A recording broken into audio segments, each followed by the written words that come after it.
இந்த வசனத்தை எப்படியெல்லாம் பிரசங்கம் பண்ணலாம்னு சொல்லட்டுமா? புதையல், பொக்கிஷம், இயேசுதான் உன் பொக்கிஷம். எல்லாத்தையும் வித்துக்கிட்டு இயேசுகிட்ட வா, பிடிச்சுக்கோ. எதை இழந்தாலும் நீ யாரை இழந்துடக்கூடாது? இயேசு இழந்துடக்கூடாது அப்படின்னு விசுவாசிகளுக்கு பேசலாம். ஊழியக்காரங்களுக்கு எப்படி பேசலாம் தெரியுமா? அபிஷேகம் வேணுமா, வல்லமை வேணுமா, ஆண்டவருடைய ஆசீர்வாதம் உனக்கு அவ்வளவு ஈஸியா போச்சா, எல்லாத்தையும் விட்டுட்டு அப்படி எல்லாம் பேசி உங்களை உசுப்பேத்த முடியும். ஆனா இயேசு அதை சொல்லவே வரலன்ற.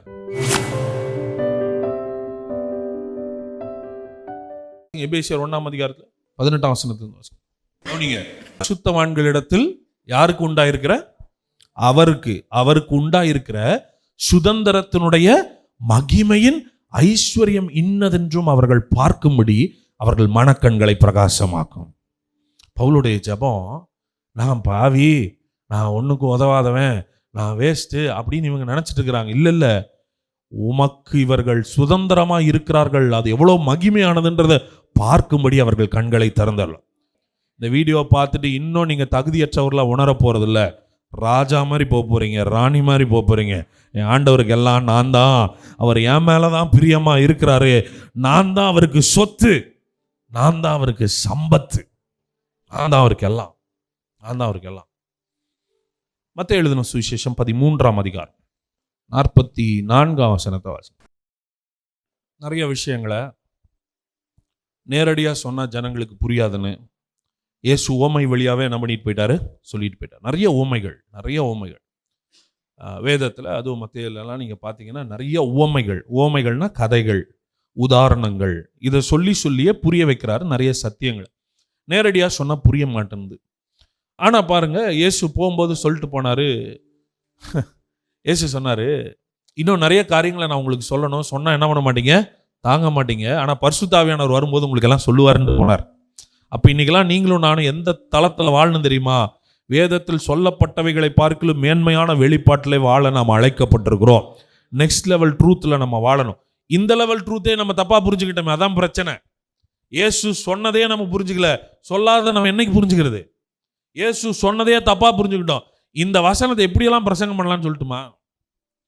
புதையல், பொக்கிஷம், அந்த பொக்கிஷத்துக்காக எல்லாத்தையும் வித்தரணும். இயேசுதான் உன் பொக்கிஷம், எல்லாத்தையும் வித்துக்கிட்டு இயேசுகிட்ட வா, எல்லாத்தையும் தியாகம் பண்ணி நீ இயேசுவை பிடிச்சுக்கோ. எதை இழந்தாலும் நீ யாரை இழந்துடக்கூடாது?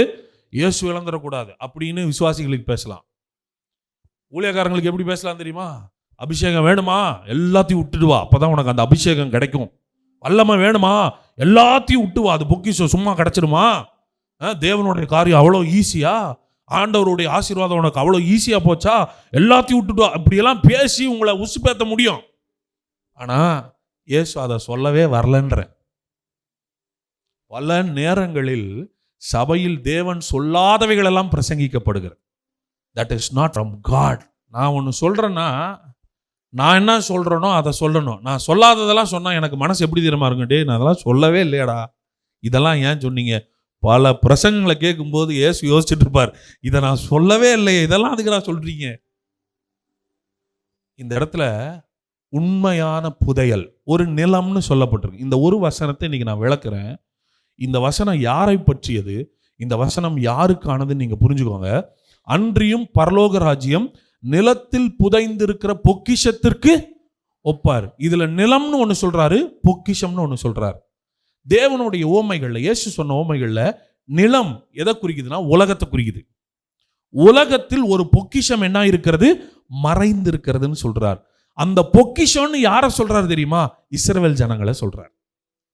நிலத்தில் ஒரு பொக்கிஷம் என்ன இருக்கிறது, மறைந்திருக்கிறது. எப்படி பிரதர் சொல்றீங்க? உபாகமம் 7ஆம் அதிகாரம் 6ஆம் வசனத்தை வாசி. நீ உன் தேவனாகிய கர்த்தருக்கு எப்படிப்பட்ட ஜனம்? பரிசுத்தமான ஜனம்.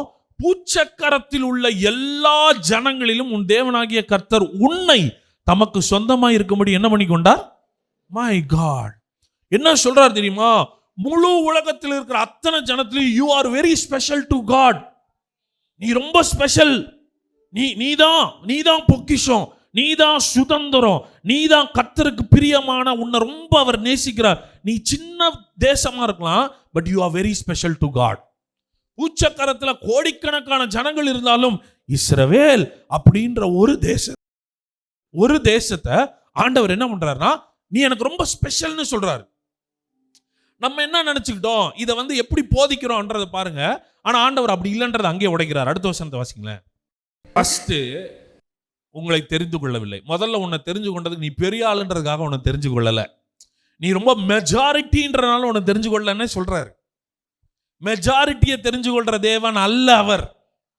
மெஜாரிட்டி நீ பெரிய ஆளு, நீ அதிகமா இருக்கிறீங்க, அதனால உங்கள் பேரில் அன்பு வைத்து உங்களை தெரிந்து கொள்ளவில்லை. நீங்கள் சகல ஜனங்களிலும் எப்படி இருக்கிறீங்க சொல்லிட்டா. ஆண்டவர் பெஸ்டான ஆளை நேசிக்கிறது இல்ல, ஒஸ்டான ஆளையும் ஆண்டவர் நேசிக்கிறார். நீ மைனாரிட்டி, நீ தான் கொஞ்சம், சகல ஜனத்தையும் பார்க்கும்போது நீ ரொம்ப சின்னதா இருக்கிற, but still God loves you. கர்த்தருக்கு நீ ரொம்ப விசேஷம். அடுத்த வருஷம் வாசிங்களேன். இந்த இடத்துல ஒரு காரணத்தை சொல்றாரு. ஒரே ஒரு காரணம் என்ன தெரியுமா? கர்த்தர் உங்களில் அன்பு கூர்ந்ததினால். நீ பெரிய ஆளுன்றதுக்காக அல்ல, நீ நல்லவன்றதுக்காக அல்ல, உன்னை நேசிச்சுட்டார்ல, அதனாலவே உன்னை காத்து கர்த்தர் விடுதலை ஆக்குகிறார்.